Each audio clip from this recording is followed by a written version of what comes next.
In this tutorial, you will learn where to find your save files and config files in Visions of Mana. First, open a folder. Open Documents. Open My Games. Open Visions of Mana. Open Steam. Open this folder with a long number. Open Saved. Open Saved Games. In here you will find your saves. If you want to locate your ConfG files, first open a folder. Open your C drive. Open Users. Open the folder that has your username.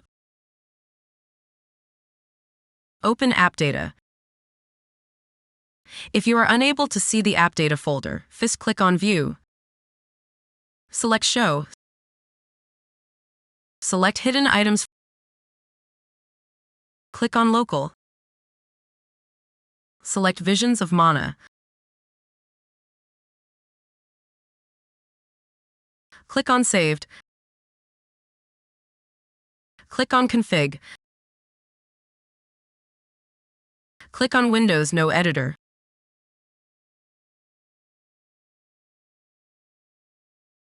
Locate Game User Settings. In here you will find your configuration file. This tutorial helped you. Don't forget to like and subscribe. Thanks for watching.